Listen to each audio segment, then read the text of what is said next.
Welcome back to FM Live. My name is Mike Usrey, and in this episode, we are going to be talking about things that are nice to have with a turbocharger install or upcoming turbocharger install. Not necessarily need to have kind of stuff. Also, we will be trying to answer comments and questions throughout. So if you have topical questions about what should I plan to do at the same time, or shortly before or after installing a turbocharger or maybe even a supercharger on my Miata, that are good things to have at the same time, I will try to talk about those in this video as well.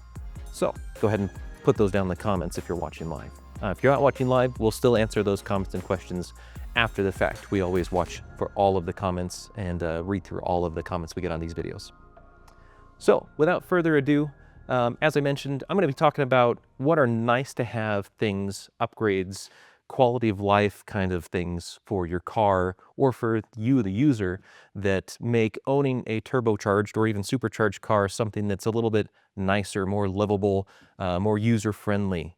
So the video that we've covered already before about things that you must have, need to have for Boost, we'll actually link that in the comment below. That's one that Keith did almost a year ago. It's called How to Prep Your High Mileage Miata for Boost. And you don't necessarily have to have a high mileage Miata for all of those things to apply. So FYI, if you're looking for the must-haves, go check out that video after you're done with this one. The nice-to-haves, basically, I've got 5 examples here in front of me of stuff or categories of things that I say are going to be things I like to have on my car, or things that I recommend for customers that are calling and asking about, I've never turboed a Miata before, what should I get, what would be nice to do, what would be easy for me to keep up with the car and make sure it's running tip-top. So my first, number 1 suggestion for the nice to have upgrades or modifications for your turbocharged or supercharged Miata is going to be cooling upgrades. Okay, I said that not have to have type of things, and let me explain. Not every Miata is going to need the same level of cooling upgrade as the next guy over. Maybe you're not driving your Miata on the track. Maybe you're really just taking it down to the ice cream social on Sundays, and it's cool to pop the hood, show off your turbocharger. Maybe you start it up and you give it a few revs and get some flutter, that kind of stuff. You're not really going to need the same kind of cooling system capacity or efficiency as somebody who's taken their Miata to the track and really working it hard. Pretty straightforward. But I will say, especially for NAs and NBs, cars that really struggle with their cooling system when you start adding any kind of significant horsepower, this is kind of one of those things that if you're planning to keep the car for a while, it's a good idea to go ahead and plan for probably a little bit more than you think you might need, because having a little bit more cooling capacity and efficiency is never a terrible thing. I'm going to start off with NAs and NBs specifically because we offer a really cool coolant reroute housing. If you don't know what a coolant reroute is, we'll probably drop some video comments or suggestions down below. But basically, this little guy, not only does it reroute your coolant flow so that way the flow through the engine is better for NAs and NBs, kind of fixes the routing from the factory, but this also has ports on the back of it here where you can feed the turbocharger coolant and then also return the coolant, where basically that coolant, instead of getting put back into the engine after it's been heated up a whole bunch by the turbocharger, it's now going to go back into the radiator to get cooled off, because it's going through this top port that comes straight out here instead of getting flushed back into the engine, straight out of the turbo. That oftentimes can lead to, or basically the turbocharger can add up to almost the same amount of heat that your engine produces. So cooling it off before returning that coolant back to the engine is always a good idea. For the longevity of your engine in general, for all the B6 and BP engines, having a coolant reroute is a great idea, just because you are evening out your cylinder temperatures front to back. I won't go into terrible depth here because, again, we've talked about this. There's actually quite a few videos on the coolant reroute. But if you want to be nice to your engine, if you want it to be as healthy as possible for as long as possible, this is a good idea for NAs and NBs. I will also suggest that for NC and ND owners, while you don't have to worry about the same kind of issues with your thermals from front to back of the engine, having a plan for making sure that your cooling system is up to snuff is a good idea. It could be something as simple as making sure that your coolant mixture is not way too antifreeze heavy. If you live somewhere that's relatively warm, you might consider going with more like a 70-30 mix of coolant versus water, distilled water. So that way you've got a 70% distilled water and a 30% antifreeze mix. Water is more efficient at shedding heat. So it can be a very simple modification like that, that if you don't need to worry about it, you're just giving yourself a little bit of an edge. We also have upgraded radiators, and there's fan kits out there and all kinds of stuff. So like you can really go bonkers with it. I won't go into all of the options, but just considering your cooling as a potential for avoiding problems in the future, it's probably one of the one things you should consider when adding double or triple or whatever the horsepower that your engine came with from the factory by adding boost. So the next thing that I want to talk about, the number 2 suggested or nice to have upgrade for a boosted Miata, is some kind of data acquisition. Specifically, if we're trying to keep things simple here, we're going to talk about standalone data acquisition systems like gauges. So not necessarily full standalones, I'll talk about that in just a second, but just having some kind of gauge setup to know what's going on specifically with like your boost level or with your AFRs, or like this guy down here, the Banks unit, all of that and a lot more. Basically, having some kind of information that you can see with your eyeballs is a good way to keep tabs on things. If you notice that the car's running a little weird, or it feels like maybe it didn't have as much power in that 3rd year pull that you just did, maybe you should start looking into it. But how do you know what to look for? Having gauges to tell you what's going on and knowing that, oh, I'm aiming for 8 PSI, but I just saw 11 PSI my boost gauge. Maybe you need to look and see if there's something that's gone wrong, you need to fix under the hood, whatever. Or, you know, if you have your AFR gauge and it's reading maybe 13.5, 14 to 1 when you're wide open throttle in 4th gear, you probably should look into that. Maybe your fuel pump's getting tired. These are good ways at a glance to look and say, there's a problem, I should investigate. These won't stop you from making a bad decision or ignoring them and then having an expensive boom tinkle tinkle later on. So this won't save you, but if you're paying attention, having some kind of a gauge to see what's going on is a good way to just keep your eye on the rough and overarching vitals of your boosted engine. So in particular, for most folks, we do recommend having some kind of a boost gauge. This is one of the boost gauges that we sell. It's actually optional for any of the 4 generations of Miata here. This is a boost gauge made for us specifically by Autometer. So it does have the boost by, oh, hey, I'm a dum-dum. I've been holding this upside down. Ryan, you didn't tell me. Sorry. This is a boost gauge that we have made for us by Autometer. It has our Boost by Flyin Miata on the face of the gauge. This is something that for pretty much any Miata engine, as long as it's not a built engine and you're running really big boost numbers, this is probably good for 90% of the folks out there. If you're going past 20 PSI, you might need a different gauge. But this is a good one, especially for like our stage 1 turbo kits, where when you're setting up the kit the first time, this will give you an indication of, have you set up the boost properly? Have you overshot your target? Are you a little bit, you know, just below your target so you can actually crank it up just a little bit more? This is a good way to set up your car and make sure that it's not going too far or, you know, leaving some horsepower on the table that you wouldn't know unless you had some way to see it. The other one that's common for NAs and NBs is going to be a wideband gauge. Of course, we use the AEM X series. It's a digital gauge, so it's really thin. You can put this pretty near anywhere. It's very handy.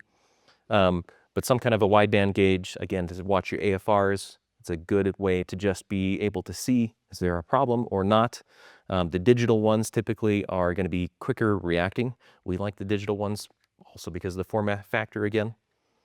If you want to go full fancy, the one gauge that we quite like now that we've had a couple of years with it, just using it for development, testing, and also just everyday use, is the Banks iDash. This is actually out of my personal car. I really like it because you can watch your boost, you can watch your AFRs, but also if you have an NC or ND, it is going to tie into your factory OBD2 stream, and you can see all kinds of things, like you can see your ignition timing, you can see what your throttle level is, you can see things like your coolant temperature. There's lots of stuff that this can do. So basically, if you want one gauge rather than multiple other individual gauges, this is a good way to do it. Obviously, these cost a little bit more, but they do have a lot more features packed in. If you're curious about this gauge, we'll have a link to a video about this one in the comments. So data acquisition, or at least having a way to keep track of what's going on, really good idea. The other thing is that I will specify on these guys, if you don't know what you're looking at, this is a good way to learn. If you're like, what the heck are AFRs, or what do I need to look for as far as boost is concerned, having them in the car and watching what it does as you're driving is a good way to learn about, generally speaking, this is what it looks like under these conditions. There's a pretty big rabbit hole there that we're not going to dive into, but just know that this is a good way to learn if you're looking to learn. If you have an aftermarket ECU, which we're not going to have a whole bunch of, well, I'm not going to talk about it too much in this video, but let's say that you have an NA/ND or even NC or ND that has some sort of aftermarket ECU, you're probably going to have a laptop that you're going to be using for tuning. You can see all kinds of stuff there. You can data log. That's its own whole different thing. It basically supersedes the need for having gauges in most instances. But having a gauge is something that's easy to look at. You don't have to open your laptop. You don't have to data log and then park the car, go back and look at the data log after everything's done. These are kind of a good, at a glance, real quick and easy, see what's happening right now kind of solutions. So number 3 for upgrades that are good to have when you're going boosted to make your life a little easier. As I mentioned before with the boost gauge, setting your boost level, if it's a turbo specifically, does require a little bit of adjustment kind of up front to get it dialed in. You usually are going to use the wastegate actuator preload to do that with our kits. Our kits are relatively low boost, so using preload to reach that maximum boost level that we recommend is pretty straightforward, just by lengthening or shortening that wastegate actuator to give it more or less preload. That way you can increase your boost a little bit, usually 2 or 3 PSI, no problem. But if you live at higher elevation, or say you live at lower elevation, but you often drive to higher elevation, you might want a simpler way or easier way to change your boost level without pulling off to the side of the road and trying to mess with a hot turbocharger and messing with that little clip that flies off and gets lost every time you remove it. It is a little bit of a pain, especially on a hot car. So if you have any need to be more flexible, you might consider a boost controller. So I like manual boost controllers, again, for our kits because they're simple. You literally turn a knob. One way is more, the other way is less. There's not a whole bunch that you can mess up with these guys for the most part. They're real easy. They're inexpensive. We like TurboSmart. There's lots of brands out there, but of course, we're going to offer TurboSmart for the ones that we sell. So if you need to turn your boost up just a little bit, turning this knob is much easier than having to loosen your wastegate actuator arm, adjust it, unthread it, thread it in, or like add or remove washers for the NA/NB turbo kits. You don't have to do any of that kind of stuff. There's no tools required. You just spin the knob. If you do happen to have an aftermarket ECU, some way that you can electronically control boost, we also offer a electronic boost control solenoid where it's basically this without the knob, but has 2 wires that you run to your ECU instead. This only works for aftermarket setups, aftermarket ECUs. So if you're running like our Stage 1 turbo kit on NAs and NBs, you'll need to stick with a manual boost controller. But for ease of use, these almost can't be beat. I have one in my car. Again, it's so simple, not a big deal. So easy upgrade. You can also add them at any time in the future. So if you get your turbo kit now and then decide, man, this really sucks, you cut one of the hoses, you pop it in place. That's it. That's all you have to do to get it hooked up. So very straightforward. So number 4 is going to be in relation to a need. With turbo and supercharged cars, generally, you typically are going to need to have a stronger clutch. Of course, we're talking about manual transmission cars. So if you have already upgraded or are looking to upgrade your clutch to be able to handle the power of a turbo or supercharger, another thing you can do while you're in there to give your car a bit more kind of a sporty character, nature to it, make it more fun to drive, is to get rid of your stock flywheel and go with a lightweight flywheel. So we have options for all 4 generations again, but basically dropping the weight of your flywheel means that your engine can rev up or down more quickly. And having that fast revving nature means that you can heel toe, you can blip shift. You know, if you're driving, I don't know about you, but even daily traffic every morning and after I leave work, I'm usually heel toeing just because around corners and stuff, it's fun. It's enjoyable to kind of practice for when you're not at the track because it's still a skill you can polish on the street without being dangerous or causing problems. But in general, if you like that kind of playful heel toe nature of driving a Miata, having a lightweight flywheel is great. It's one of those things that makes the engine feel revier. If you've ever driven or ridden, I should say, a sport bike, they have very quick revving engines. They can change speeds so quickly because they don't generally have a flywheel necessarily. They kind of do, but it's more like a basket that holds all of the clutch discs in it generally. So there's not a lot of inertia. That rotating mass is a very small amount, so the engine can change speed really quickly. Effectively, you're doing a similar kind of step by going with a flywheel that's lighter than stock. Now, the flywheels that we offer, the lightest one I think at the moment is an 8.4 pound flywheel, and the heaviest one is 12.5. Depends on what year Miata we're talking about, but we kind of like that sweet spot of around 10 pounds. Most of the stock flywheels are somewhere in between about 15 to 20 pounds. Again, depends on which generation we're talking about. But going down to roughly 10 pounds, give or take a couple, is a good zone for something that's going to be quick reacting and fun to drive, but not so light that it's really difficult to drive in parking lot speeds and low, just kind of crawling forward, like heavy traffic situations. So it's a good upgrade if you like a quick reacting engine. One of my favorite things to do. I'd even do it if you don't have a turbo, honestly. Word of caution for you supercharged users out there. Superchargers, because they have more parasitic draw on the crankshaft because they're belt driven, right? They generally will have more exacerbated idle issues with a lightweight flywheel. So you may not want to go with as light a lightweight flywheel as a turbocharged user because of that parasitic draw on the belt system, which is directly attached to the crankshaft, basically the other end of where this is bolted up. So word to the wise, if you have questions about any of that, of course, give us a ring. We'd be happy to walk you through it. Number 5 is going to be one of those things that for a lot of people, they may have already done. And a lot of times you can kind of mix and match this. It's one of those things that's a lot of times very preferential, might have to do with aesthetics. Sorry, I can't spit that word out. But it also may be one of those things that you did as many bolt-ons as you could before you went turbo or supercharger, and a lot of times will still apply, sometimes, to going turbo or supercharged, and that is exhaust upgrades. So for a turbocharged car especially, doing some kind of a freer flowing exhaust system can be beneficial and usually free up more power.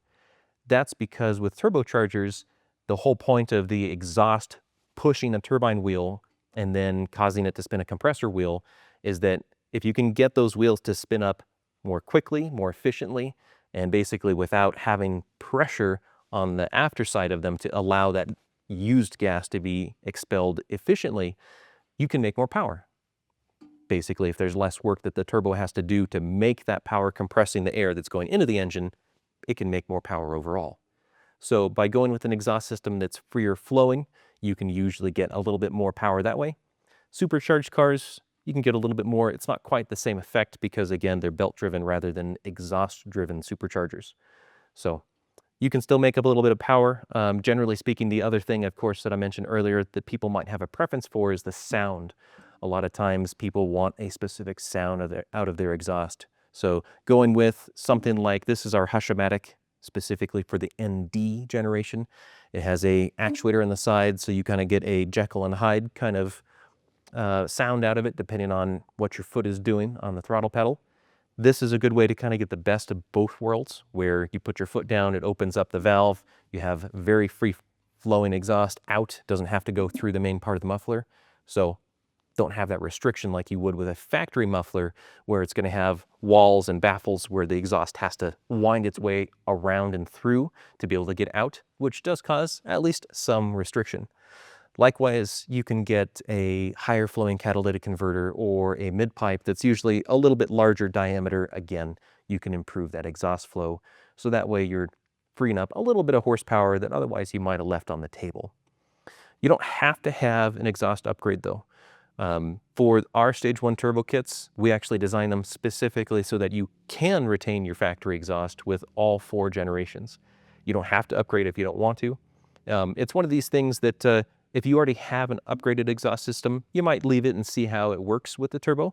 Maybe you like the sound, maybe you don't. Turbos do act as a baffle somewhat because of the nature of how restricted they are to force all of that exhaust gas through the turbine and out the exhaust part of the turbine housing. So there's a little bit of a muffling effect there. Your sound will change after you turbo when you have any kind of exhaust system, but they're easy enough to change after the fact that if you install your turbo and you say, that's not quite loud enough anymore now that I have a turbocharger, you might opt for something a little bit louder so you can kind of get that growl, that noise, that tone back that you had before. So these are very preference-driven kind of upgrades. I personally tend to like ones that are a little bit on the more quiet side, but I know plenty of my coworkers here that love a good, sporty, rowdy exhaust. Logan is nodding his head. So, you know, there's a ton of options out there. Having an option like this for the ND users especially, I think is great because you kind of get both worlds.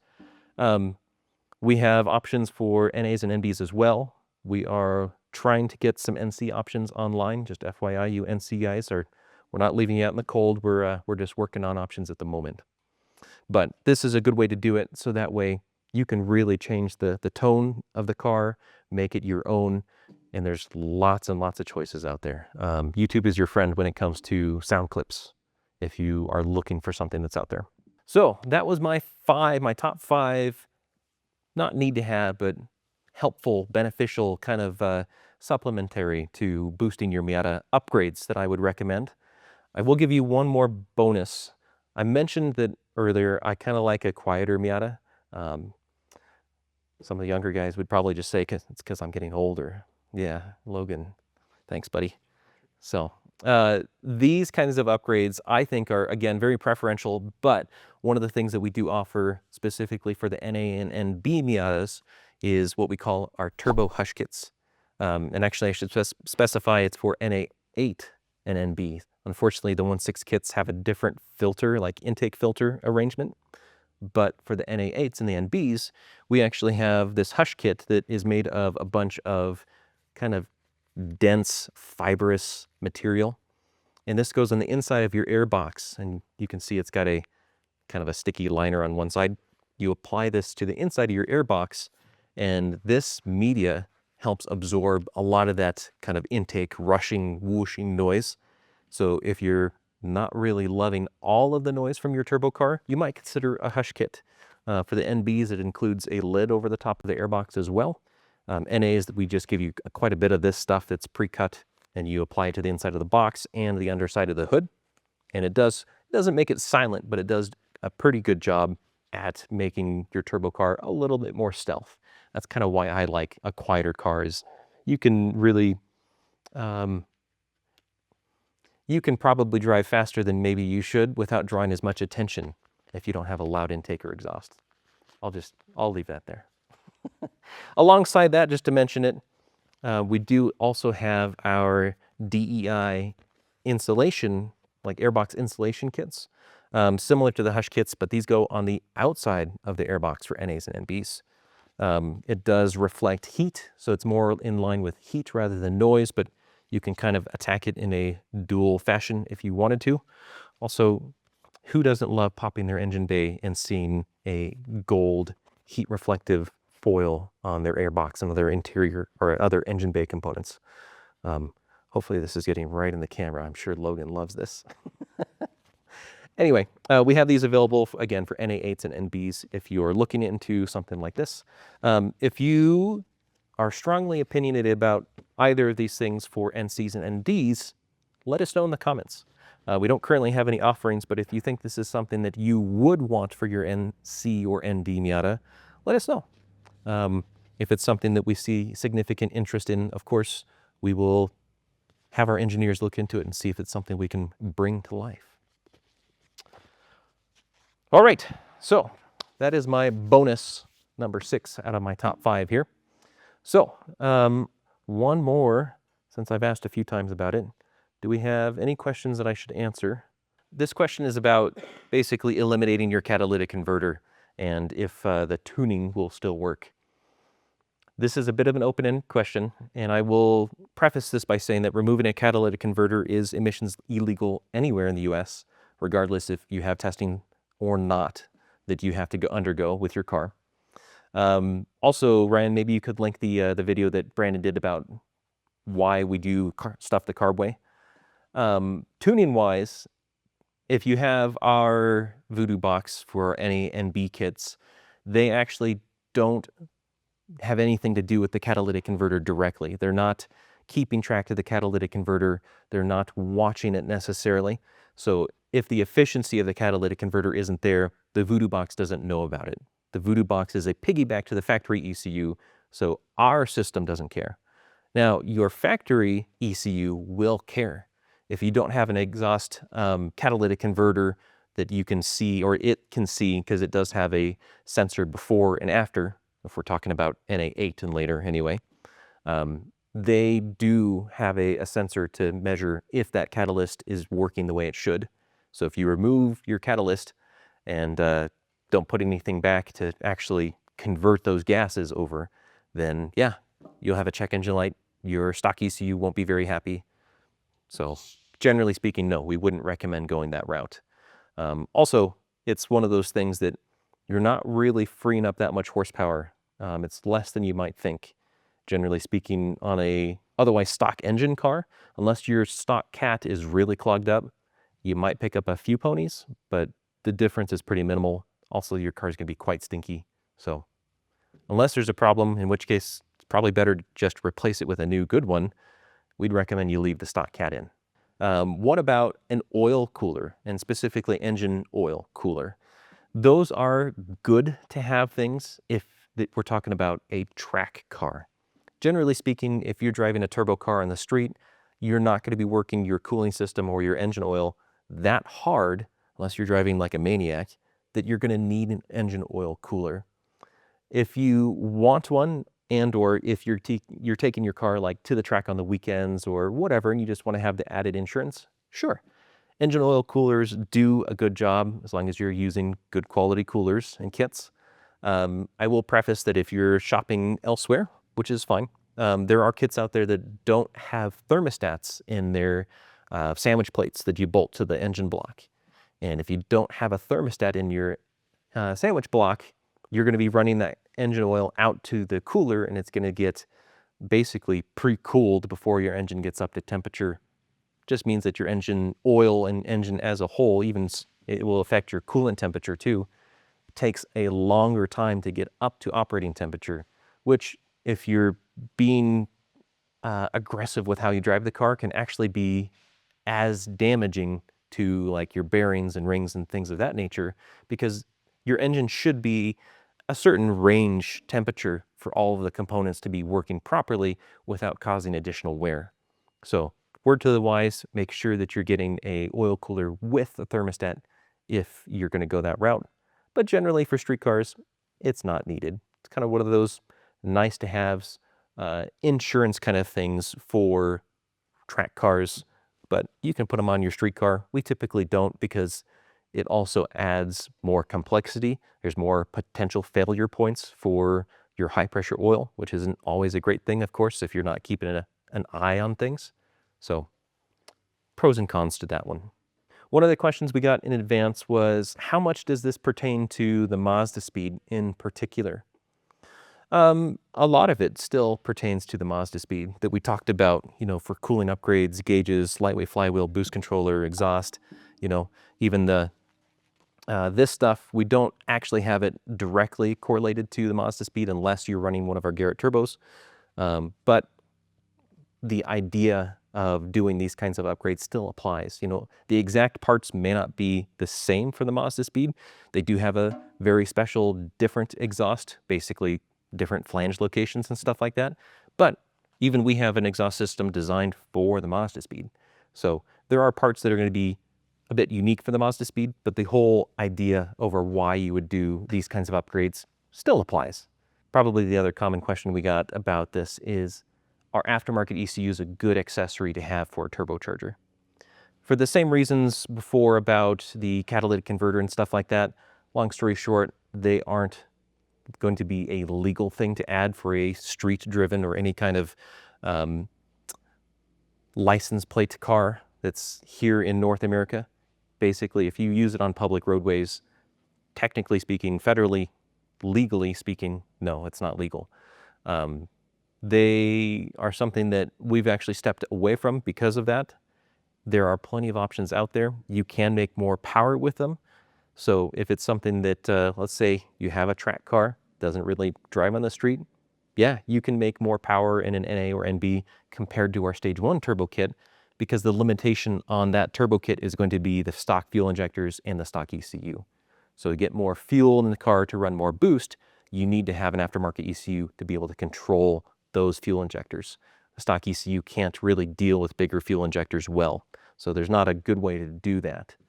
So again, pros and cons. If the legality issue isn't something you have to worry about for a track car, yeah, you can make more power. There's more options for things that can be monitored. Again, rather than just having gauges, you can have some kind of a data logging feature set up, or even fail-safes within the ECU if it's optioned well enough. So there are good options out there, but be aware that you might run into issues with your emissions testing facility or even just with local law enforcement in case you get pulled over. So be aware. I appreciate everybody who has been commenting and asking questions. Thanks for the good interaction. We really appreciate it. And if it's something that pops up on the chat feed after the video ends, or if you're, again, watching this after the video has been posted to YouTube and it's no longer live, we will still absolutely be responding to those comments and questions. So that way, if you need help or just want to ask us about parts or what do we think about this thing about Miatas, we will absolutely respond to you and get back to you in the future. So thanks again for watching. We really appreciate it. If you have any ideas for what other things you'd like us to talk about in the future for these kinds of videos, drop that in the comments below as well. We love seeing your comments about, stuff that we can do here in the shop, maybe suggestions about, hey, I've had this question about this thing. Can you guys talk about it? We love that stuff. So please drop those suggestions down in the comments for us. And who knows, maybe we'll cover that in a future video going forward. Otherwise, of course, be sure to like, subscribe if you want to see more of this kind of content. We really appreciate it. We wouldn't be here without all of our friends and family out there driving these wonderful little cars. So we really appreciate you guys being able to enjoy these fun little cars with us on this journey. And of course, we'll be doing this again next week, same time. So if you'd like to see more, you can catch us next Thursday at 2 o'clock. Thanks again for watching. We'll see you then.